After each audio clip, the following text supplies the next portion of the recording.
Hi friends, தமிழகத்தினுடைய வருவாய் மற்றும் பேரிடர் மேலாண்மை துறை அமைச்சர் திரு செங்கோட்டையன் அவர்கள், revenue and disaster management minister, disaster மேனேஜ்மெண்ட்டுக்கான மினிஸ்டர் டிசாஸ்டரை உண்டாக்குற மாதிரியான ஒரு பேச்சை செய்தியாளர்கள் கூட்டத்தில் நேற்றும் முந்தைய தினமும் சொல்லியிருக்காரு. ஆக்சுவலாக ரொம்பவும் ஷாக்கிங்கான ஒரு செய்தியாக இருந்தது. இது அதிகாரப்பூர்வமாக அறிவிக்கப்படலை. என்னென்னா, ஸ்டூடெண்ட்டுக்கான ஐடென்டிட்டி கார்டு, மாணவர்களுக்கான அடையாள அட்டை, ஓகேங்களா, 10வது 12ஆம் வகுப்பு படிக்கும் அந்த மாணவர்களுக்கான அந்த அடையாள அட்டையை யூனிஃபை பண்ணுறாங்க, சென்ட்ரலைஸ் பண்ணுறாங்க, ஒருமுகப்படுத்துகிறாங்க. ஒருமுகப்படுத்தி மாணவர்களுக்கான அனைத்து தகவல்களையும் அந்த ஸ்டூடெண்ட் ஐடி கார்டில் சிஸ்டத்தில் போட்டு அந்த ஐடி கார்டை பிரிண்ட் பண்ணுவாங்க. அப்போது அனைத்து மாணவர்களுடைய தகவல்களும், அதாவது இந்த ஸ்கூல்னு இல்லை, தமிழ்நாட்டில் உள்ள அனைத்து ஸ்கூலினுடைய மாணவர்களுடைய இந்த அடையாள அட்டை 10வது 12ஆம் வகுப்புக்கு ஒரே தளத்தில் நமக்கு கிடைக்கும். சாஃப்ட்வேரில் கார்டும் அதுலேருந்து பிரிண்ட் பண்ணிக்கலாம், எனி டைம் நம்ம ஆக்சஸ் பண்ணலான்னு சொல்லிட்டு. அதில் உள்ள பல தகவல்களில் ஜாதி சான்றிதழ் சம்பந்தமான தகவலும் அந்த மாணவர் அடையாள அட்டையில் இடம்பெறும் அப்படின்னு சொல்லியிருக்காரு. இது மேபி அவர் தவறுதலாக சொல்லியிருந்தால் இந்த விஷயம் நல்லது.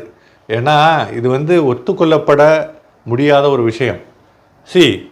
நான் ஒத்துக்கிறேன், அதாவது நான் மட்டும் இல்லை, எல்லாருமே ஒத்துக்குவோம். என்னென்னா, ஒரு கேஸ்ட் சார்ந்து, ஓகேங்களா, ஜாதி சார்ந்து, சமூகம் நலத்துறை சார்ந்து ஒரு அரசாங்கம் ஒரு பிற்படுத்தப்பட்ட சமூகத்திற்கு அந்த கேஸ்ட் சார்ந்து ஒரு முன்னேற்ற பணிகள், முன்னேற்ற திட்டங்களை முன்னெடுக்குது. அப்படின்னா, உதாரணத்துக்கு அவர்கள் கல்வி சார்ந்து, சமூக கட்டமைப்பு சார்ந்து, யாரெல்லாம் அட்டெண்டடாக இருக்கிறாங்களோ, அண்டர் அட்ரஸ்ட் அல்லது அன்அட்ரஸ்ட் கேஸ்ட் இந்த தகவல் ரொம்ப உதவியாக இருக்கும். அதுக்கு தான் ஜாதி சான்றிதழ் இருக்கே.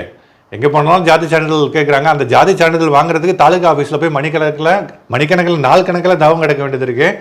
அந்த சாதாரண ஒரு ஜாதி சான்றிதழ் பேப்பரை வாங்க, பிரிண்ட் அவுட் எடுக்கிறதுக்கு வரிசையாக 5 பேருக்கு லஞ்சம் கொடுக்க வேண்டியிருக்கு. ஆக்சுவலாக பியூனில் ஆரம்பித்து அந்த என்னென்னலாம் அரசாங்க பொசிஷன்ஸ் இருக்கோ எல்லாத்துக்கும் லஞ்சம் கொடுத்து அந்த ஒரு ஜாதி சான்றிதழ் வாங்கினா என்னமோ நம்ம PhD முடித்த ஒரு உணர்வை உண்டாக்கிடுறாங்க.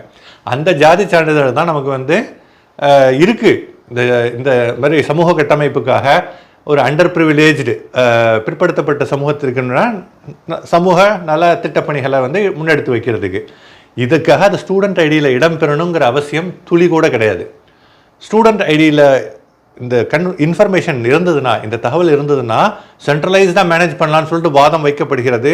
சென்ட்ரலைஸ்டாக மேனேஜ் பண்ணுறதுக்கு ஜாதி சான்றிதழ் வெளியிலே இருக்கலாம், ஸ்டூடெண்ட் ஐடியில் இருக்க வேணாம். அந்த ஜாதி சான்றிதழுடைய அந்த இன்ஃபர்மேஷன் டேட்டாவை எடுத்து சிஸ்டத்தில் போட்டுக்கலாம். பிரிண்ட் பண்ணுறப்ப ஜாதியை நீக்கிடலாம், ஐடியில் தாராளமாக செய்யலாம். செய்யணும்னு நினச்சா இப்போ உள்ள AI யுகத்தில், தகவல் தொழில்நுட்ப புரட்சி யுகத்தில், இன்ஃபர்மேஷன் டெக்னாலஜி ரெவல்யூஷனரி ஏஜஸில் நம்ம வாழ்ந்துட்டுருக்கோம். எது வேணாலும் செய்யலாம், ஓகேங்களா. ஜாதி போட்டால் என்ன ஆகுனாங்க, it is openly visible to every one. யார் வேணாலும் அந்த ஐடியை பார்க்குறவங்க, சக மாணவர்கள், ஆசிரியர்கள் யார் பார்த்தாலும் இவன் இந்த ஜாதின்னு சொல்லிட்டு அப்பட்டமாக வெளிப்படும். அந்த அப்பட்டமாக வெளிப்படுறதுல இந்த தேவையில்லாத அந்த தீண்டாமைங்கிற ஒரு கொடுஞ்செயல் ஆரம்பத்தில் இருந்ததுங்க. அது இப்போ இல்லாமல் இருக்குது, ஓகேங்களா. இன்னும் ஒரு சில இல்லை, பல இடங்களில் இருந்துகிட்டு தான் இருக்குது. ஆனால் அந்த விஷயத்தை திருப்பியும் வர வைக்கிறதுக்கான ஒரு அறிகுறி தான் திருப்பியும் இந்த ஜாதி பேரை ஸ்டூடெண்ட் ஐடியில் இடுறதுக்கான ஒரு முயற்சி. போட்டோன்னா இந்த ஜாதி தான் அப்படின்னு சொல்லிட்டு சக மாணவர்களுக்கு, மற்றவர்களுக்கு தெரிஞ்சால் ஈஸியாக அவங்கள டீக்ரேட் பண்ணுறதுக்கு, குறைவாக மதிப்பிடுவதற்கு, இழிவாக பேசுவதற்கு, இழிவாக நடத்துவதற்கு பல ஒரு ஆப்பர்ச்சுனிட்டிஸை, பல லூப் ஹோல்ஸை, பல தேவையில்லாத ஒரு வாய்ப்புகளை நம்ம உண்டாக்குறோம். ஆக்சுவலாக கண்டிப்பாக இந்த ஜாதி பெயர் ஸ்டூடெண்ட் ஐடியில் வரவே கூடாது, சரிங்களா. இந்த டேட்டாலாம் நிறைய இருக்குது, ஜாதி சான்றிதழ் எல்லாத்தையும் இருக்குது. அதை எடுத்து சிஸ்டத்தில் போட்டாலே அது ஒருமுகப்படுத்தும், சென்ட்ரலைஸ் பண்ண முடியும். ஆக்சுவலாக கண்டிப்பாக இந்த ஜாதிகள் இல்லையடி பாப்பா, பாரதி அழகாக சொன்னார் அப்போவே, ஓகேங்களா. ஜாதிங்கிற பேரில் என்னென்ன கொடூரங்கள், சமூக அவலங்கள் நிகழ்ந்து கொண்டிருக்கின்றன.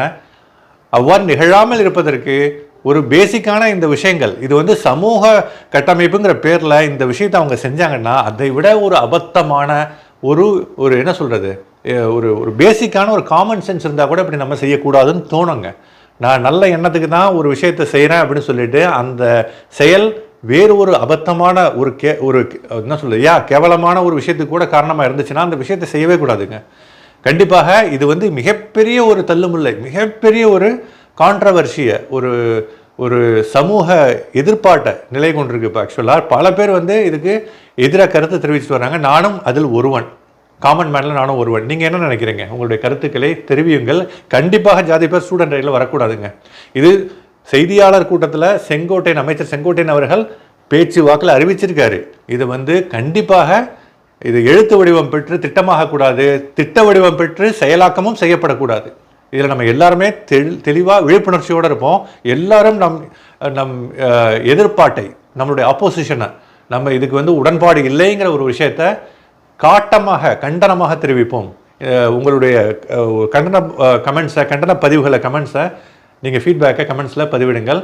இன்னொரு வீடியோவில் சந்திக்கும் வரை விடைபெறுவது உங்கள் அன்பு சகோதரன் நூருல்லா. Thank you guys.